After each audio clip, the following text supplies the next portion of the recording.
Une fois que je me suis converti à l'islam, mon premier réflexe évidemment, ça a été quoi? D'aller dans une librairie islamique, donc une librairie où on vend des livres, des Qur'ans qui parlent de l'islam pour que je puisse apprendre ma religion. Je rentre dans la librairie et là, ça peut peut-être paraître bête, mais je ne me doutais pas que les livres allaient être en arabe.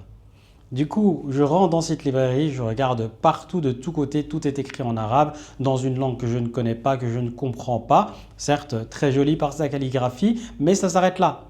Je ne comprends pas ce qu'il y a autour de moi. Et là, très rapidement, je capte que pour pouvoir aller plus loin dans ma religion, il va falloir que je passe par la case la langue arabe. Alors mes premiers contacts, c'est des livres que je vais acheter, que j'ai toujours d'ailleurs.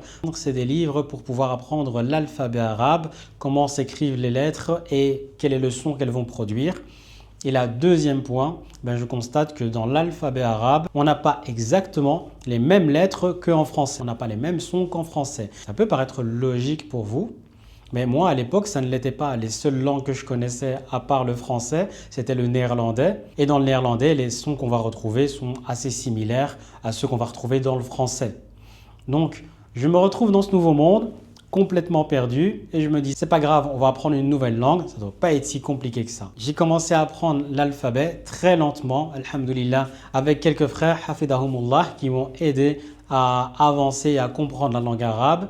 Donc, une fois que j'ai réussi à être capable de déchiffrer mes premiers mots, là, deuxième souci, c'est que je ne comprenais pas ce que j'étais en train de lire. Pour pouvoir passer de la lecture à la compréhension, il va falloir que je prenne des cours qui vont m'expliquer la grammaire, la conjugaison et comment se construire une phrase dans la langue arabe. Après plusieurs échecs en Belgique, je vais partir en Égypte. C'est grâce à mon passage en Égypte que je vais pouvoir comprendre la langue arabe autant dans sa structure que dans son vocabulaire en passant par l'étymologie de ces mots.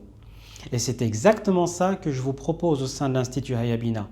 De passer d'une personne qui ne connaît rien à une personne qui sait lire, d'une personne qui sait lire à une personne qui sait comprendre. Car une personne qui sait comprendre sera beaucoup plus impactée par le sens des versets qu'on va retrouver dans le Coran. Et c'est là qu'on comprend en fait tout le miracle du Coran. Quand Allah subhanahu wa ta'ala nous dit « Je vous ai défié par la langue arabe », pour nous qui lisons en français, on ne voit pas bien il est où le défi. Et pendant des années, d'ailleurs, je me suis posé la question « Mais il est où le défi ?» Mais le défi, il se trouve dans la langue arabe et pour pouvoir vraiment comprendre la perfection et le miracle du Coran, tout se passe dans la langue arabe.